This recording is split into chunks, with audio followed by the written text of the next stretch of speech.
Welcome to vTalkInsight, Market Drivers Daily for December 6th, 2025.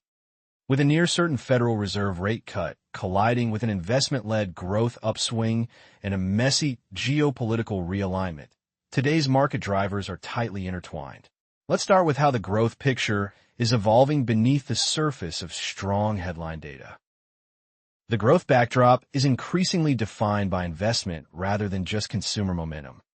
Capital is rotating toward AI infrastructure, utilities, and defense, even as the consumer continues to hold up. Compared with a few sessions ago, when easing hopes dominated the discussion, the story now leans more clearly toward an investment-led expansion that could carry into 2026, but with more uneven benefits across regions and sectors. On the consumer side, spending around Black Friday and Cyber Monday remained robust, and November data show roughly 4.5% year-over-year growth in U.S. consumer outlays.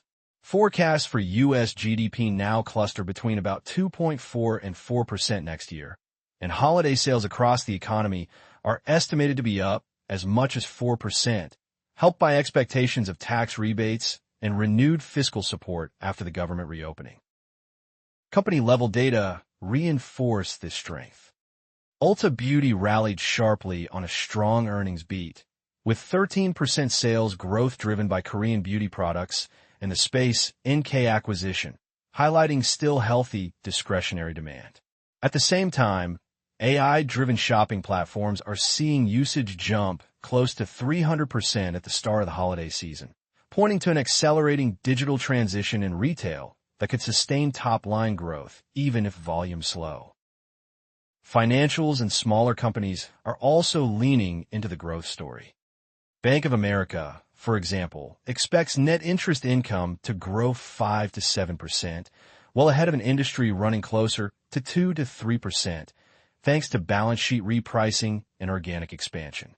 Small caps have reached record highs, and the Russell 2000 is up around 30% since April, a move that looks tied less to broad economic strength and more to expectations of Fed cuts and improved corporate efficiency. Corporate capital expenditure, especially around AI, is projected to stay robust through 2026, and data center spending is expected to climb from roughly $250 billion this year to as much as $2 trillion within 7 years. That surge is already reshaping sector dynamics. Utilities, particularly independent power producers contracting with hyperscalers, are shifting from defensive holdings toward growth plays as AI-driven electricity demand rises, with valuations still attractive relative to pure technology names.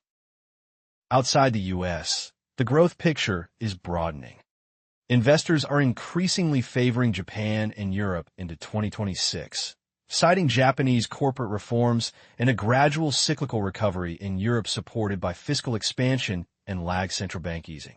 European banks are expected to remain strong performers, and sector leadership there is widening, with industrials and basic resources upgraded on expectations of a fiscal-driven industrial revival and secular growth in capital goods tied to data centers and infrastructure.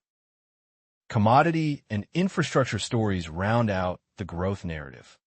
Copper is seen as a key beneficiary, with projections for prices to reach around $13,000 per ton by the second quarter and a bull case closer to $15,000 later in the year, reflecting strong demand expectations. In the U.S., a decade of mega sporting events, including the 2026 World Cup and the Los Angeles Olympics, is projected to generate tens of billions in economic impact through tourism and infrastructure, while defense firms like Rheinmetall and L3Harris are rapidly expanding capacity to meet a structurally higher demand backdrop. The flip side is that current U.S. growth is described as heavily reliant on the wealth effect from rising equities and AI-led investment. If either equities or AI capex stumble, real GDP could slow sharply, leaving growth assets sensitive to any disappointment. The central bank backdrop is now the key hinge for many of those growth stories. Markets have almost fully priced a 25 basis point Federal Reserve rate cut at next week's meeting, and risk assets from small caps to cyclicals are trading as if that move is a done deal. Futures pricing and the stability of the 2-year yield suggest investors see not just a single cut, but a path toward a lower and more normalized rate structure over the next 18 months. Medium-term expectations cluster around a gradual decline in the Fed funds rate toward roughly 3% by mid-2026, with the 10-year Treasury yield stabilizing somewhere in the 4.25 to 4.5% range. Market pricing for June Fed funds implies 2 more cuts beyond the upcoming move, and participants expect at least 1 additional reduction in the first quarter, driven largely by anticipated softness in the labor market. Incoming labor data help explain this bias. Initial jobless claims remain low, but the Challenger survey shows layoff announcements at their highest level since 2009, signaling underlying weakness beneath the headline employment numbers. That deterioration gives the Fed cover to maintain an easing bias, even if a formal recession is not imminent. And some analysts argue markets may be underestimating the odds of back-to-back cuts in December and January rather than a single move. Segments of the market most sensitive to policy rates are already reacting. Small caps have rallied hard, with investors viewing expected cuts as supportive for companies that face elevated refinancing risk due to higher leverage than large caps. Lower policy rates are also seen as still beneficial for housing and lower-income borrowers by easing mortgage and consumer loan costs and potentially improving labor mobility, even though some doubt how powerful cuts will be compared with past cycles. However, there is little room for the Fed to surprise on the dovish side. Markets have fully priced a quarter-point move, and recent commentary suggests the committee may deliver that cut with distinctly hawkish messaging to avoid signaling alarm about the outlook. Against this backdrop, concerns about Fed independence and the potential nomination of a more dovish share have already contributed to a sell-off in treasuries, pushing the 10-year yield above 4.1%, while an upcoming rotation toward more hawkish regional Fed voters could make consensus for further easing harder to build. Stronger growth is another constraint on aggressive easing. Projections now point to U.S. GDP running above 3% in the first 3 quarters, and robust consumer spending and AI-driven investment raise questions about how far the Fed can cut without reigniting inflation or damaging credibility. 2-year yields anchored around 3.5% reflect a degree of skepticism about a deep cutting cycle, and some warn that an unexpected cut in the face of resilient data could be read as a sign of hidden weakness rather than confidence. Scenario analysis underscores the asymmetry. A downside case where the labor market weakens further could see the Fed cutting up to 4 times instead of the roughly 2 moves that markets currently price, while a stronger data path or renewed inflation could force a shallower trajectory and a hawkish repricing of the front end. Globally, policy divergence adds another layer, with the Bank of Japan preparing to raise rates if conditions allow, the yen still undervalued, and a narrowing U.S.-Japan rate differential pointing to a partial reversal of earlier currency moves and modest repatriation of Japanese capital. For markets, the key watch points now are next week's decision, Chair Powell's tone on the path beyond the first cut, and how rate-sensitive segments such as small caps, regional banks, and housing respond to any gap between expectations and delivery. Geopolitics remains the third major axis for markets, and the direction of travel is toward a more fragmented world. The global power structure is described as entering a prolonged and messy realignment, with blocs such as India, Russia, and U.S.-China becoming more defined and Europe's influence gradually waning. This shift is expected to drive persistent geopolitical volatility and more frequent market-moving headlines well beyond 2026. The Russia-Ukraine conflict continues to sit at the heart of Europe's risk profile. The U.S. is pressuring European allies to block proposals to leverage frozen Russian central bank assets for large loans to Ukraine, arguing that these reserves should support future peace negotiations rather than prolong the war.